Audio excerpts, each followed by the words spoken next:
Hi people, this is Nettie again. I want to talk to you about something that I think is very important. You know what a boomerang is, right? You throw it and it always comes back to you. Well, life is a boomerang. What do I mean by life is a boomerang? Well, because um, everything you do to your neighbors, friends, family, everything bad that you do is going to turn right around and get you. Um, a lot of people don't think about this. A lot of people think that they could go around the world hurting people, insulting people, playing them for a fool, humiliating. How many husbands humiliate their wives? How many wives permit this? How many mothers humiliate their kids in front of everybody, smack them across the face or whatever?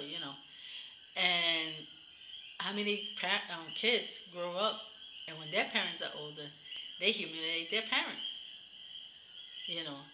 And this is part of what the crime is all about. This is part about what's going on with the people. People are not stopping to think, you know. I always try to keep it in my life to be good to people, to be respectful to people, to be. I don't have to agree with them. I'm not saying that everything I say. Oh, I agree. I agree. No, I don't have to agree with them. But I could say, you know what? I disagree. This and that.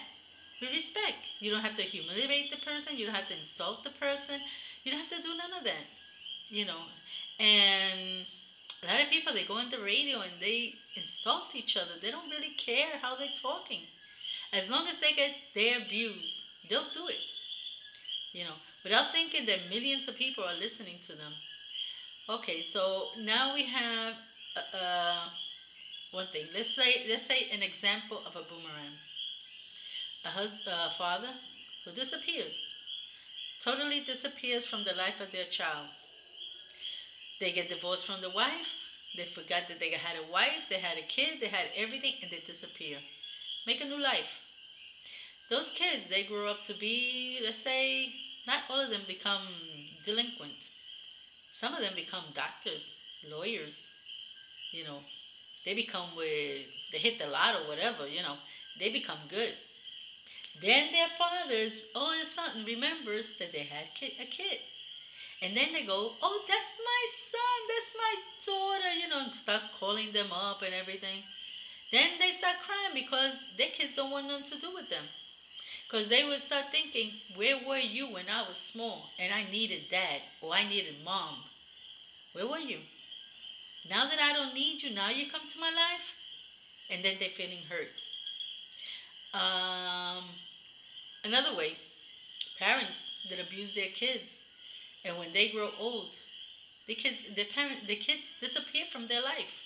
They were so and so strict that as soon as they were 18, they just disappeared from that person's life.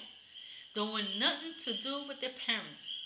Why? Because they can't take them no more. So this is part of it. Then you see them old, uh, living as in with a disaster, having nobody to help them out, having nobody to say I love you or anything.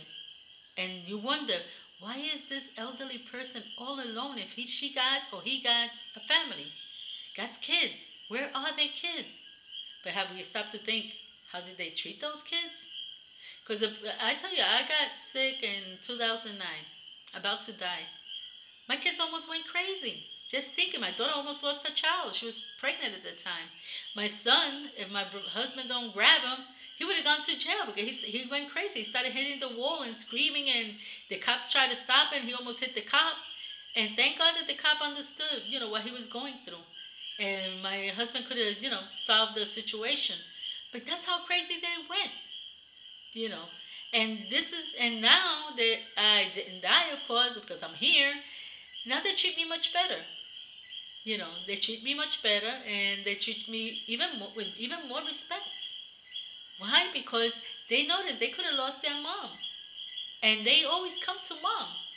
So this is the attachment that the parents have when how you call it when the parents are good parents. I love my mother very dearly. Mom, if you ever see this video, I love you. I love her very dearly. She has helped me so much. And when I was sick, she was there for me. She came from the States to Puerto Rico. She lives in Brooklyn.